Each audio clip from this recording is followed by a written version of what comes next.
చాలా ప్రశ్నలకు సమాధానం లేనటువంటి సమావేశంగా ఈ ఇద్దరి ముఖ్యమంత్రుల సమావేశం మిగిలినట్టుగా అర్థమవుతా ఉన్నది. ఇంతకు ముందు కూడా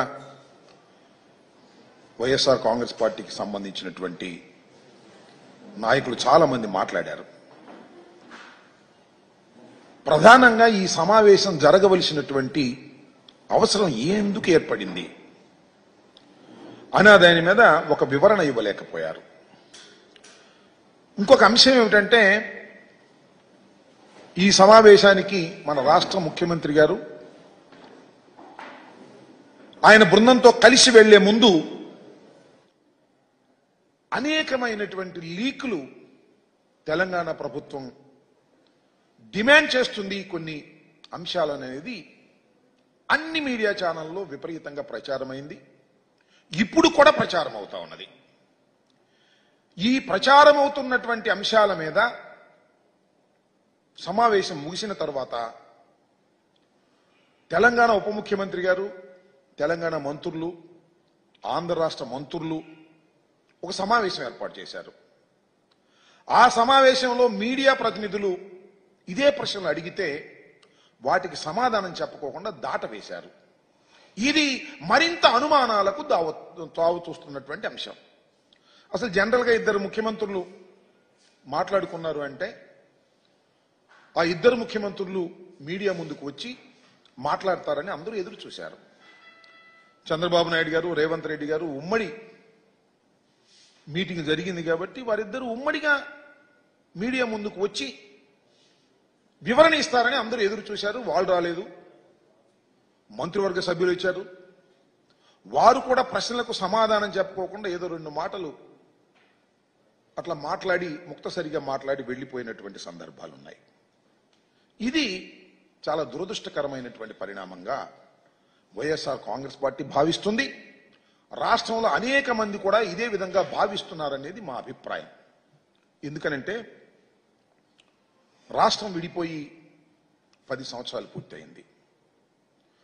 ఆంధ్రప్రదేశ్ 2 రాష్ట్రాలుగా విభజన జరిగినప్పుడు ఏపీకి మన రాష్ట్రానికి అనేకమైనటువంటి సమస్యలు అపరిష్కృతంగా మిగిలిపోయాయని, దానివల్ల మనకు తీవ్రమైన నష్టం జరుగుతుందనేటువంటి అభిప్రాయం ఈవెన్ చంద్రబాబు నాయుడు గారు కూడా చాలా సందర్భాల్లో చెప్పారు. రాష్ట్రం విడిపోయినప్పుడు మొదటిగా ముఖ్యమంత్రి అయింది నారా చంద్రబాబు నాయుడు గారు. 5 సంవత్సరాలు ఈ రాష్ట్రాన్ని పరిపాలన చేశారు. 10 సంవత్సరాలు హైదరాబాద్ ఉమ్మడి రాజధానిగా ఉండేటటువంటి వెసులుబాటును ఆ రోజు రాష్ట్ర విభజన జరిగినప్పుడు చట్టంలో పెట్టారు. ఎందుకనంటే రాజధాని లేని రాష్ట్రం కాబట్టి. ఇన్ఫ్రాస్ట్రక్చర్ ఏర్పడిన తర్వాత 10 సంవత్సరాల ఇన్ఫ్రాస్ట్రక్చర్ పూర్తి చేసుకొని అప్పుడు హైదరాబాద్ నుంచి తరలి వెళ్ళిపోతారు అనేటువంటి భావనతో ఆ ప్రొవిజన్ పెట్టారు. ఆ అవకాశాన్ని మనకిచ్చారు విడిపోయినటువంటి రాష్ట్రంగా. నేను అడుగుతా ఉన్నా, అవకాశాన్ని ఎందుకు ఉపయోగించుకోలేకపోయాం?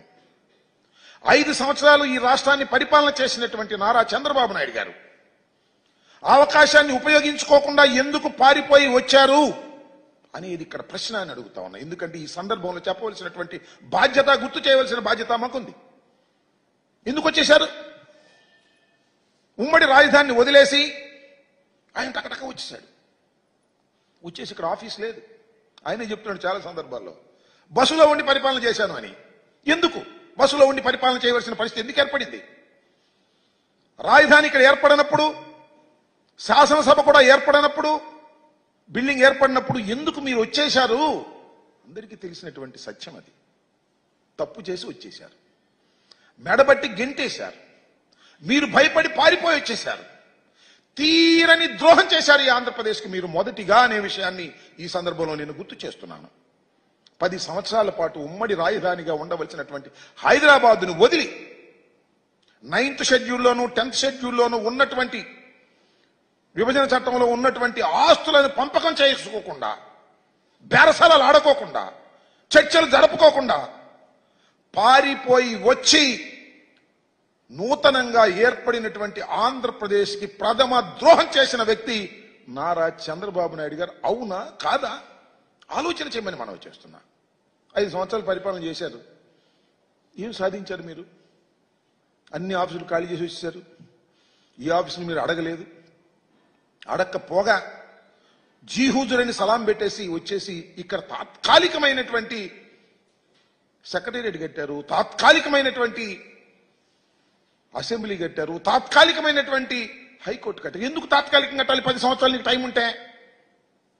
ఎందుకంటే వెళ్ళపోతే ఊరుకోము, మిమ్మల్ని కేసులో పెట్టేస్తాము అని వాళ్ళంటే భయపడి, తప్పు చేసి భయపడి పారిపోయి ఆంధ్రప్రదేశ్కి అన్యాయం చేసినటువంటి నారా చంద్రబాబు నాయుడు గారు మళ్ళా ముఖ్యమంత్రి అయ్యారు. కారణాలు ఏమైనప్పటికీ